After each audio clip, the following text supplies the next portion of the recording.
இருக்கிற நாம ஒரு மறுரூபத்துக்குள் வர வேண்டும். நம்ம மனம் புதிதாவது தான் அடையாளம். மனம் புதிதாவது அப்படின்னா இது இன்னும் கொஞ்சம் விளக்கமா பவுல் சொல்றாரு பாருங்களேன். 2 கொரிந்தியர் 4:16 வாசிங்க. ஆனபடியினாலே நாங்கள் சோர்ந்து போகிறதில்லை. எங்கள் புறமான மனுஷனானது அழிந்தும் உள்ளான மனுஷனானது நாளுக்கு நாள் புதிதாக்கப்படுகிறது. என்ன மனுஷன்? புறம்பான மனுஷன், உள்ளான மனுஷன். 2 மனுஷனை குறித்து பவுல் பேசுறார். யார் இந்த 2 மனுஷர்களும்? நாம தான். ஏன் பவுல் சொல்றாரு? இந்த மனம் புதிதாகிறதுக்கு நாம இன்னும் தெளிவு அடைகிறதுக்கு தான் பவுல் சொல்றாரு புறம்பான மனுஷன், உள்ளான மனுஷன். இந்த உள்ளான மனுஷன் தான் நம்முடைய மனம். இந்த உள்ளான மனுஷன், புறம்பான மனுஷன். இப்போ என்ன நீங்க பாக்குறீங்க, உங்களை நான் பார்க்கிறேன், இதான் புறம்பான மனுஷன். இந்த புறம்பான மனுஷன் அழிஞ்சு போவான் அப்படின்னா, இன்னைக்கு 60+ இருக்கிறவங்கலாம் ஒரு காலத்தில் 16 இருந்தவங்க தான். ஆமாவா இல்லையா? ஆமாவா இல்லைங்களா? ஒரு காலத்தில் 16 வயசு 20 வயசு இளம் வாலிப வயசுல இருந்தவங்களா தான் இன்னைக்கு வயோதிபர். அந்த 20 வயசு 16 வயசு எங்க போச்சு? ஒருவேளை டை அடிச்சு பழைய 16 கொண்டு வரலாம். ஆனா அந்த வயசு பலத்தை என்ன செய்ய முடியாது. சரீரம் உருவழியுமா இல்லைங்களா? 20 வயசு வாலிப வயசுல நாங்க எங்க சபையில் இருந்தப்ப எங்க சபை கட்டடத்தை இடிச்சு ஒரு செட்டு போட்டு நாங்களே கட்டணும். அப்போ சிமெண்ட் ஷீட்டை தூக்கணும், சம்மட்டி தூக்கி செவுத்தை உடைச்சோம், கல்லை உடைச்சோம். ஆனால் நேற்று அந்த சிமெண்ட் ஷீட்டெல்லாம் தூக்கிட்டு போனோம். கொஞ்ச நேரம் சிமெண்ட் ஷீட்டை தூக்கணும், அதுக்கப்புறம் என்னால் தூக்க அப்போ சொன்னேன். அன்னைக்கு எனக்கு பலன் இருந்துச்சு. இன்னைக்கு எல்லாருக்கும் சரீரம் புறம் மனுஷன் என்ன ஆவான்? நாம் இந்த புறம்பான மனுஷனை ரொம்ப கேர் பண்ணிக்கிறோம்.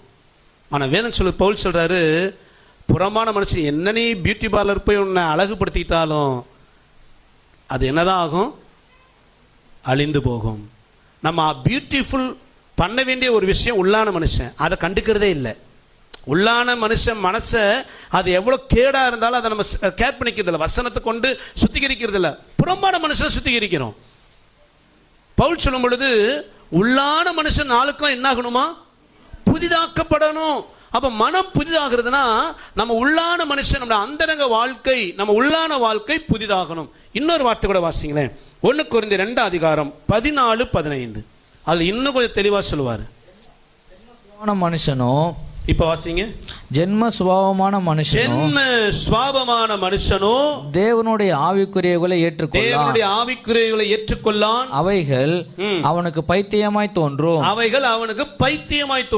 அவைகள் ஆவிக்கேற்ற பிரகாரமாய் ஆராய்ந்து நிதானிக்கப்படுகிறவைகளானதால் அவைகளை அறியவும் மாட்டான். ஆவிக்குரியவன் எல்லாவற்றையும் ஆராய்ந்து நிதானிக்கிறான். நல்ல கவனிங்க.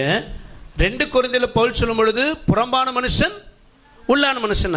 இன்னும் கொஞ்சம் விளக்கமா சொல்றாரு. இங்க ஜென்ம சுவாபமான மனுஷன், ஆவிக்குரியவன். 2 பேரும் சொல்றாரு இல்லைங்களா? 14 சொல்றாரு ஜென்ம சுவாபமான மனுஷனோ தேவனுடைய ஆவிக்குரிய என்ன செய்ய மாட்டானா? ஏற்றுக்கொள்ளான். ஒரு மனுஷன் ஜென்ம சுவாபம் உள்ளவனாகவும் இருக்கிறான், இன்னொரு மனுஷன் எப்படி இருக்கிறானா? ஆவிக்குரியவன். இததான் பவுல் சொல்றாரு நம் மனம் புதிதாகிற என்ன அர்த்தம்னா, நமக்குள் இருக்கிற ஜென்ம சுவாபமுள்ள மனிதன் சாக வேண்டும்.